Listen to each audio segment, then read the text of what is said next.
Episode 25, dari suasana horor mencekam, seketika berubah menjadi laga sengit yang mendebarkan. Ketika mereka bertiga sedang asyik mengobrol, terdengar suara sepeda motor berhenti. "Itu ayahku pulang," kata Rizkia. Rizkia pun segera menghambur ke depan pintu dan mencium punggung tangan Pak Tauni. "Loh, ada tamu ternyata, Res. Bukan bilang sama ayah. Kalau ayah tahu, pasti ayah bawakan sesuatu," kata Pak Tauni.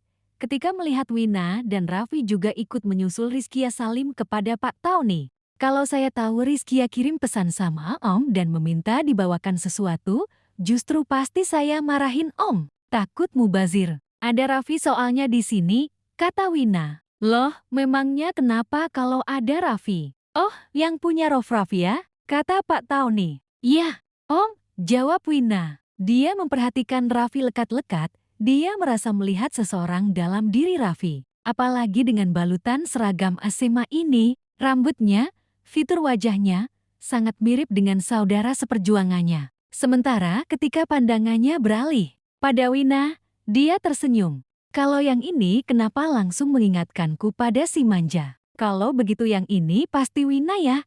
tanya Pak Tauni. "Iya Om, saya Wina," jawab Wina. "Kalian pulang pagi lagi ya? Kok nggak bilang-bilang kamu tadi, Riz?"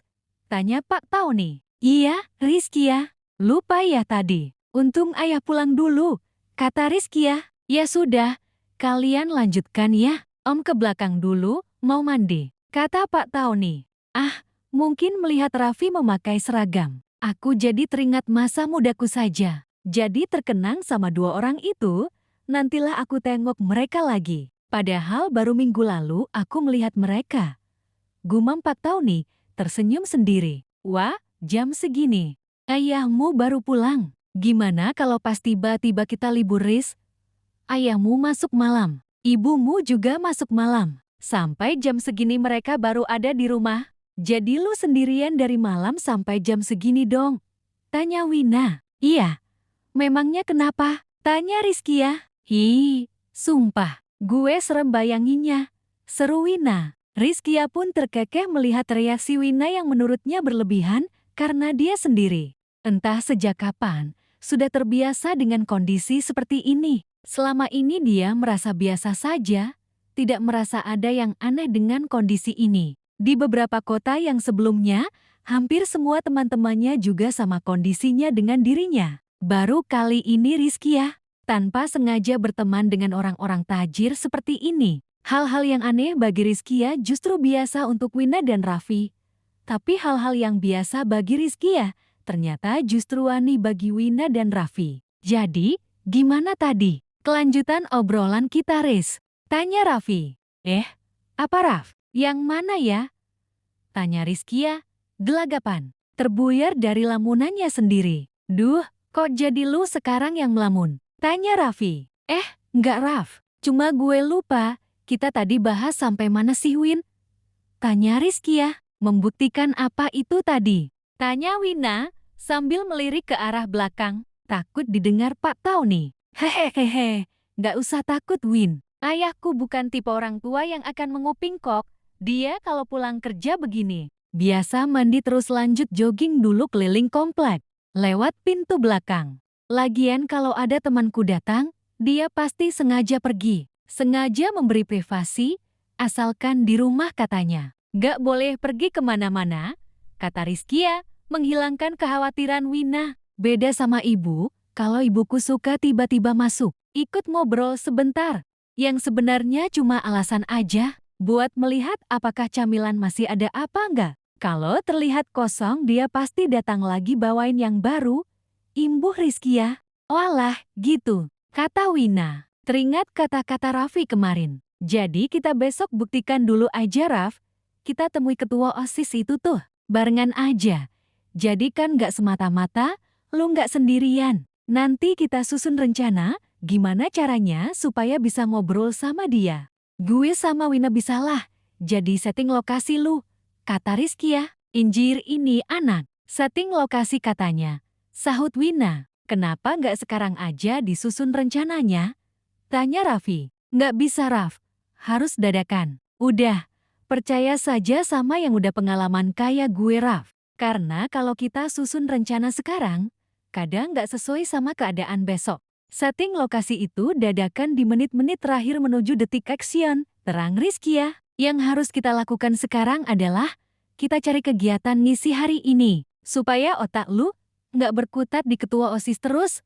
Imbuh Rizky ya. Nah, kayaknya ini tadi pembahasan kita yang terakhir. Gue baru ingat sekarang, kata Rizkia lagi. Akhirnya, Rizkia tercetus ide, dia pun mengeluarkan gulungan karpet dan menggelarnya di ruang keluarga. Setelah itu dia mengambil kotak permainan monopoli yang ada di gudang. Win, Raf, sini deh, panggil Rizkia. Raffi dan Wina pun berpandangan, namun melangkah juga ke arah Rizkia. Sesampainya di ruang keluarga, Raffi dan Wina nampak bingung.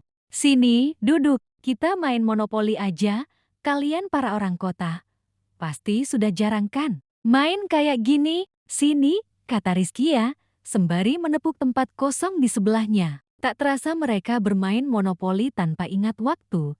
Tiba-tiba terdengar suara pintu diketuk. Pasti jatah makan lu datang, Raf. Gue yakin. Seru Wina. Rizkia pun melongok keluar, dan ternyata Wina benar. Raf, ada yang nyariin ini loh, panggil Rizkia. Berbondong-bondong makanan prasmanan pun masuk ke dalam rumah. Pak Tony yang terheran-heran. Melihat mobil-mobil berhenti di depan rumah, segera berjalan pulang. Sesampainya di depan rumah, dia segera menghampiri salah seorang pegawai. Dengan polosnya Pak Tony bertanya, "Mana tagihannya Mas? Biar saya yang bayar," kata Pak Tony.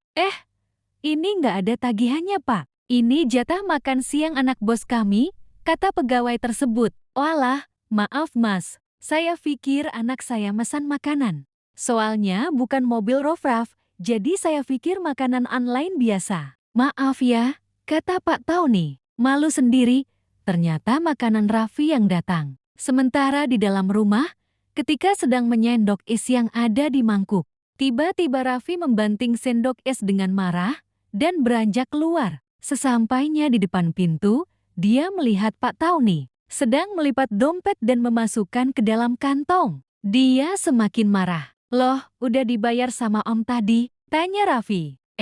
Enggak kok, Masnya enggak mau dibayar. Maaf ya, Om lupa lagi. Om pikir Rizkia apa ibunya Rizkia yang pesan makanan tadi?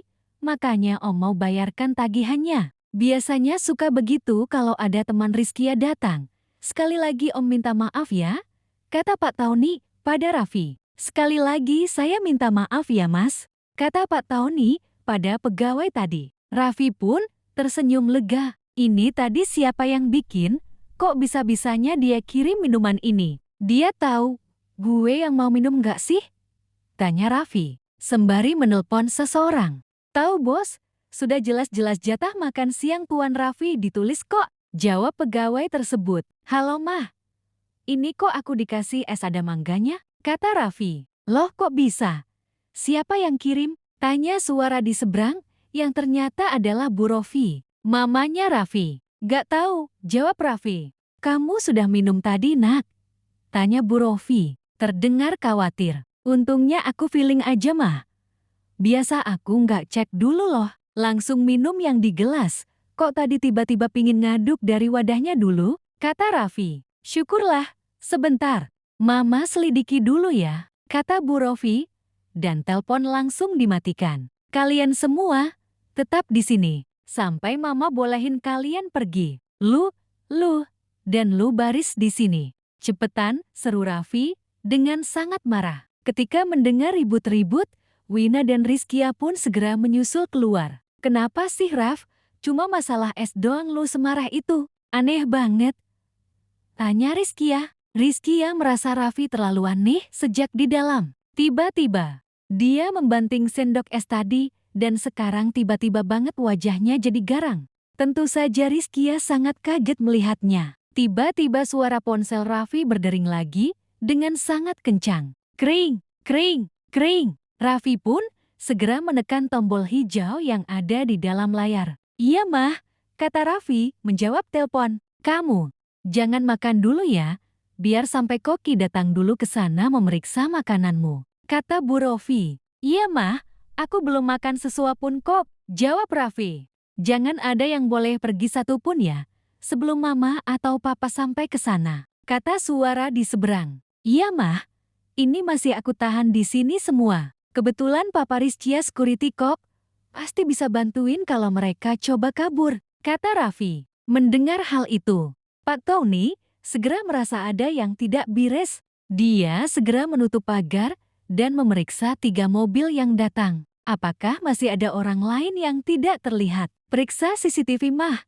tadi ada berapa orang yang berangkat ke sini? Biar aku cek jumlah yang ada di sini, kata Raffi. Ketika melihat Pak Tony memeriksa mobil, dia baru sadar bahwa dia tidak tahu berapa jumlah karyawan yang datang. Oh iya, Mama nggak kepikiran. Sebentar, kata suara di seberang. Mendengar pembicaraan di dalam telepon itu, Wina segera menyadari situasi, bahwa sepertinya ada sabotase pada makanan Raffi. Win, bawa Rizkia masuk ke dalam, please. Dia pasti nggak terbiasa dengan kayak gini, kata Raffi. Wina segera paham maksud Raffi, Rizkia pasti belum paham. Dan bisa shock nanti kalau para bodyguard datang menghajar semua yang ada di sini. Wina segera menyeret Rizkia supaya masuk ke dalam rumah, tapi Rizkia menolak karena dia merasa bingung dan penasaran ada apa sebenarnya. Riz, masuk dulu nak, ini bahaya, kata Pak Tony. Barulah Rizkia menurut, tapi tiba-tiba dari dalam salah satu mobil keluar seseorang yang membawa pisau dan mengacungkan ke arah Pak Tony. Kontan, Rizkia berteriak. Melihat Rizkia berteriak, Raffi segera membalikan badan dan melihat ke arah pandangan Rizkia. Hi, jangan macem-macem lu, bentak Raffi. Lu cari mati, kalau lu berani sentuh dia. Gue jamin keluargamu satupun gak bakalan ada yang selamat, ancam Raffi dengan sangat marah. Tenang Raf, kalau ini doang, Om masih bisa ngatasin kok, kata Pak Tony. Padahal saat ini, posisinya dalam keadaan tangan terangkat ke atas, tanda menyerah.